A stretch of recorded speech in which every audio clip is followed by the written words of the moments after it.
banyak aktivitas yang tujuannya adalah membangun toleransi, solidaritas, kemudian saling menghormati antar satu agama dengan agama yang lain. Jadi izinkan sebenarnya saya ingin menampilkan dalam bentuk slide, tetapi saya akan paparkan saja karena tadi beberapa narasumber juga sudah memaparkan dengan cara-cara mereka, dan saya yakin apa yang disampaikan sangat bermanfaat. Saya juga mendapatkan banyak pelajaran dari sana. Jadi saya ingin memberikan sedikit gambaran, walaupun Hindu adalah agama tertua, dan kita juga terus terang dalam keyakinan kami, Hindu itu memang lebih tepat pada cara hidup atau pandangan hidup ya. Kalau orang bilang begitu, karena kalau diarahkan ke agama itu akan menjadi sangat sempit. Sehingga kami sebagai agama terkuat dengan sendirinya juga menjadi pengayom bagi agama-agama yang munculnya belakangan. Nah, Bapak Ibu sekalian, saya memberikan pemaparan sedikit tentang Hindu dan kebinekaan, di mana kaitannya dengan moderasi beragama.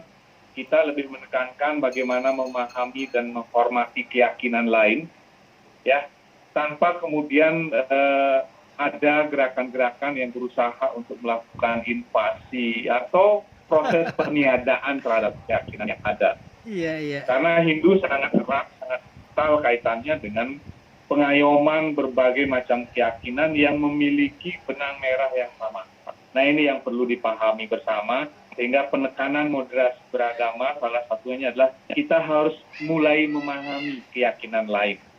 Sehingga tidak ada kemudian kecurigaan, tidak ada rasa benci, tidak ada rasa menyakiti dan sebagainya. Nah, ini yang perlu kita bangun sebagai tokoh-tokoh agama, dari berbagai lintas agama. Kita harus mulai dari diri kita sendiri sebagai tokoh, kemudian masuk ke umat kita atau ke para pengikut kita, agar dalam setiap pembicaraan, dalam setiap pemikiran kita, dalam setiap tindakan kita itu harus mencerminkan sikap-sikap yang memang diajarkan oleh agama, yaitu untuk menuju kebaikan. Jadi untuk mewujudkan kebaikan.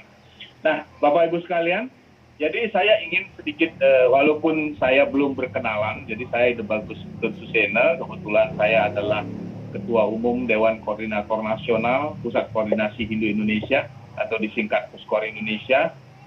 Mungkin baru bagi teman-teman lintas agama yang tidak banyak mengenal kami, karena memang di Hindu ini kebanyakan kami itu melakukan pelayanan ataupun kegiatan itu lebih pada internal kita. Jadi jarang kita kemudian menyasar hal-hal yang berkaitan dengan melakukan misi-misi yang berkaitan dengan perekrutan dan sebagainya. Jadi kita lebih banyak introspeksi ke dalam, mulak sarire kalau istilah kita.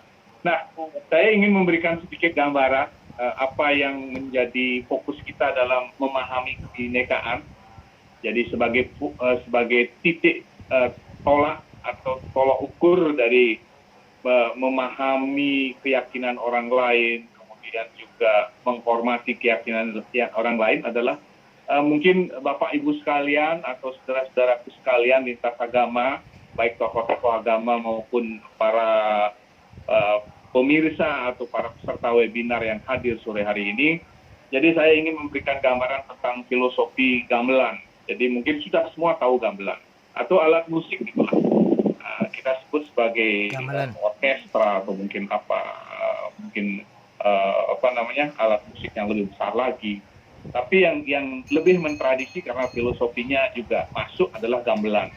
Jadi gamelan ada di mana-mana di seluruh Indonesia ini.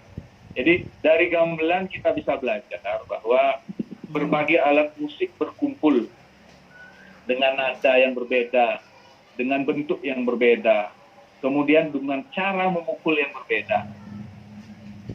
Namun pada intinya ketika gamelan ini kemudian diatur sedemikian rupa, arrangement sedemikian rupa, akan membangun sebuah hasil musik yang memberikan harmoni kepada kita.